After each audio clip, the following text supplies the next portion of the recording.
왕대란을 보면 세련이를 사랑하는 엄마인지 세련을 현금 지급기 취급하는지 헷갈릴 정도입니다. 세련이가 사랑하는 사람이기도 하고 세련이를 있는 그대로 사랑해주는 대범과의 결혼은 절대적으로 반대를 하고 있습니다. 대범이 못 사는 집안이라서 그런 거죠. 왕대란의 입장에서도 어느 정도는 이해가 가는 게 이영국의 집 아랫방에서 수철과 연실이 기생충처럼 붙어서 사는 걸 왕대란이 목격했기 때문에 왕대란의 시각에서 보면 대범이 당연히 못마땅할 수 있습니다. 20대 한창 꽃다운 나이에 이영국의 아버지와 살림을 차렸고 이영국의 아버지는 왕대란에게 유산을 땡전 한 푼도 안 주고 세련에게만 지분을 남겼는데 그것도 세련이가 결혼을 해야만 지분을 나눠준다는 조건이 있었습니다. 왕대란의 입장에서 생각해보면 참 안타까운 삶이죠. 하지만 사기 결혼까지 감행시켜서 딸 세련의 회사 지분을 노리는 건 선을 넘어선 행동입니다. 만약 결혼식 날이 돼서야 오승호가 아이가 있다는 사실을 알았더라면 세련은 2번이나 파혼을 겪어낼 뻔했습니다. 브레이크 없는 막장 엄마 때문에 결국 세련이는 회사 지분을 포기하고 말았습니다. 하지만 왕대란은 이런 세련의 결정에 강가로 가서 삶의 마지막을 결심했지만 물이 너무 차가운 덕분에 발길을 돌렸습니다. 이 장면에서 저는 배꼽을 잡았는데요. 너무 밉상 캐릭터긴 하지만 또 연기는 너무 잘하셔가지고 한참을 웃었습니다. 예고편에서는 단단이에게 몰아붙이는 장면이 있는데 이 모든 히스테리가 단단이에게 쏟아질까봐 걱정이 되네요. 아무튼 왕대란이 딸 세련을 대하는 모습을 보면 도저히 엄마가 하는 행동이라고는 할 수가 없는데요. 홈피 소개에서 뭔가 꺼림칙한 부분을 발견했습니다. 세련이 소개글에 왕대란 여사의 애지중지 늦둥이 딸이라는 문구입니다. 20대 꽃다운 나이에 영국의 아버지와 만나서 살림을 차렸는데 세련이가 늦둥이라고요? 이영국의 아버지 입장에서는 늦둥이가 될 수 있지만 왕대란의 입장에서는 늦둥이일 리가 없는데요. 그리고 이영국의 아버지는 심장마비로 죽었습니다. 이 부분은 이영국의 아버지가 너무 분노하는 바람에 화를 내다가 뒷목 잡고 돌아가셨을 가능성도 있는 부분이죠. 그럼 어떻게 된 일일까요? 장미숙이 왕대란이 하는 행동을 보고선 혹시 세련이 친엄마가 아닌 거 아니야? 라는 떡밥을 남겼었는데요. 저는 왠지 그 말을 장미숙이 그냥 지나가는 말이 아니라 진짜 왕대란이 세련이 친엄마가 아닐 수도 있다는 생각이 들었습니다. 이영국의 아버지가 세련이 자신의 딸이 아닌 걸 알고 있었을까요? 그래서 그는 왕대란에게 유산을 한 푼도 안 준 것으로 보입니다. 세련이 이영국의 엄마 밑으로 호적이 들어간 것은 왕대란이 간곡하게 이영국의 엄마에게 부탁을 했기 때문에 세련이 이영국의 동생으로 호적이 올라간 것으로 보입니다. 그래서 세련이 결혼을 해야 지분도 준다는 조건을 단 것 같습니다. 지분도 아주 많지는 않은 편인데요. 홈페이지 소개글에 세련이한테 개미 눈물만큼 남겼다 라는 문구가 있습니다. 즉 이영국의 아버지는 왕대란에겐 한 푼도 안 주고 세련이에게 조금만, 그것도 조건이 달성이 되어야지만 유산을 주는 것이었죠. 이 부분도 왠지 세련이 이영국의 아버지 자식이 아니라는 생각이 들었습니다. 이영국의 아버지는 이 사실을 알고 심장마비로 돌아가신 걸까요? 이영국의 아버지가 돌아가신 후에 세련을 앞세워서 이영국의 집에 들어온 왕대란은 진짜 보통 여자가 아니라는 생각이 들 정도죠. 이 모든 것이 돈을 얻기 위한 왕대란의 행동이었지만 소름 돋는 행동이 한두 번이 아니었습니다. 종합을 해보자면 왕대란과 이영국의 아버지는 살림을 차림, 이영국의 아버지가 왕대란의 속셈을 알고 실증을 냄,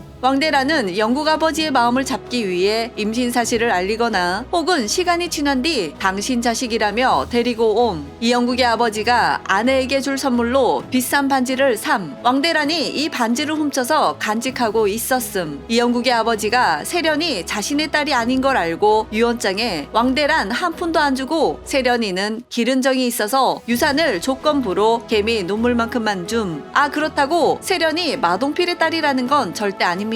이 부분은 다음 영상에서 다뤄볼게요. 왕대란의 뭔가 충격적인 소식으로 이영국의 아버지는 심장마비로 하늘나라로 가심, 세련이 이영국의 아버지 딸이 아닌 다른 뭔가가 나올 것으로 예상이 됩니다. 하지만 왕대란의 악행은 여기서 묻혀둘 작가가 아니죠. 왕대란의 이 모든 과거사를 바로잡기 위해 이영국의 아버지 비서인 김 실장이 집사로 들어옴. 세련은 자신의 사기 결혼에 엄마까지 가담했다는 사실에 많이 힘들어하고 있을 테지만 결국 이 스토리 라인은 대범과 재결합시키기 위한 작가님의 빌드업 같은데요. 지분을 모두 포기한 세련은 오승호에게 그 사실을 말했고 결국 오승호는 동공지진을 일으키며 세련을 잡지 않았습니다. 하지만 대범은 세련이 지분을 포기하든 말든 세련을 사랑하기 때문에 대세 커플은 잘 될 수밖에 없죠. 대범과 세련이 잘 되기를 응원합니다. 그리고 왕대란의 진짜 정체가 언제 발각될지 어떻게 응징될지도 관전 포인트죠. 여러분은 어떻게 생각하시는지 함께 의견 나눠주시길 바랍니다. 이상 두중이는 다음 영상으로 만나요. 그럼 안녕!